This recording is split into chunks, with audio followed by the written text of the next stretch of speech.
সবুজ বাঁচাও committee Dantan circle, সভাপতি অশোক বেরা, কর্মকার সভাপতি সতীশ কুমার কর, কোষাধ্যক্ষ ভূদেব বেরা। আজকে দাঁতন সরসংখ্যা পাণ্ডবঘাট ময়দানে কালী মন্দিরের সামনে সবুজ বাঁচাও কমিটি পরিচালনায় দাঁতন সার্কেল এবং উপস্থিত পশ্চিমবঙ্গ সরকারের বিধায়ক পরেশচন্দ্র মুর্মু, উপস্থিত ছিলেন পশ্চিমবঙ্গ জেলার খাদ্য কর্মাধ্যক্ষ অতুল চন্দ্র দাস, উপস্থিত ছিলেন 4 নম্বর গ্রাম পঞ্চায়েতের প্রধান সাহেব এবং তরুণ দাস, মেনকাপুর স্কুলের প্রধান শিক্ষক, উপস্থিত 3 নম্বর পঞ্চায়েতের প্রধান সাহেব এবং 4 নম্বর শালিকোঠা অঞ্চলের প্রধান সাহেব। আজকে প্রায় 10,000ও চারা গাছ বেশি প্রদান করলেন সবুজ বাঁচাও কমিটি দাঁতন সার্কেল।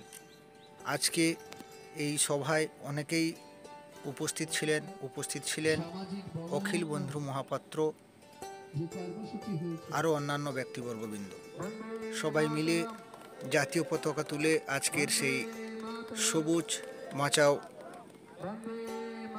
অনুষ্ঠানে ওনারা শুভ উদ্বোধন করলেন এবং উপস্থিত আরও অন্যান্য ব্যক্তিবর্গ আজকে সেই 10,000-এর বেশি চারা গাছ প্রদান করলেন সবুজ বাঁচাও কমিটি দাঁতন সার্কেল।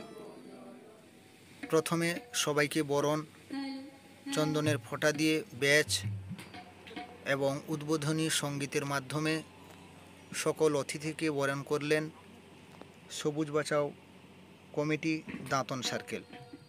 এবং আজকে নিজেকে ধন্য মনে করলাম এবং খুব সুন্দর পরিবেশ ছিল, কারণ গাছ আমাদের প্রাণ এবং সবাই মিলে গাছ লাগান, প্রাণ বাঁচান।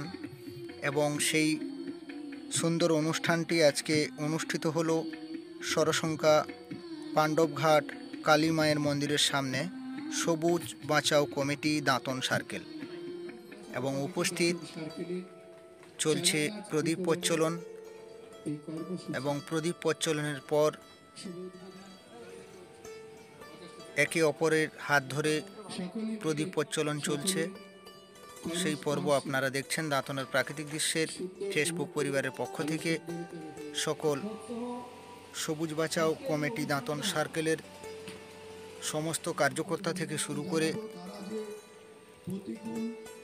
সদস্যবৃন্দদের দাঁতনের প্রাকৃতিক দৃশ্যের পক্ষ থেকে অশেষ ধন্যবাদ জানাই। এবং উপস্থিত সকল মঞ্চে ব্যক্তিবর্গগণ বসে আছেন, আপনাদেরকে অসংখ্য ধন্যবাদ। অবশেষে বিধায়ক থেকে শুরু করে মঞ্চে যারা উপস্থিত ছিলেন সকলে মিলে সবার হাতে চারা গাছ প্রদান করলেন।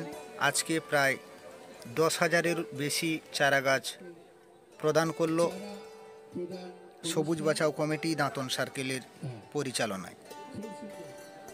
এবং উপস্থিত যে সমস্ত দর্শক ছিলেন সবাইকে দাঁতনের প্রাকৃতিক দৃশ্যের পক্ষ থেকে অশেষ ধন্যবাদ জানাই।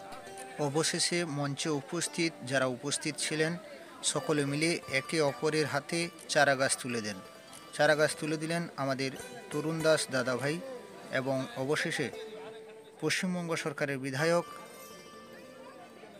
একটা বটগাছের চারা কালী মায়ের মন্দিরের সামনে পাণ্ডবঘাটের যে ময়দান রয়েছে সেই ময়দানের পাশে একটি গাছ লাগালেন।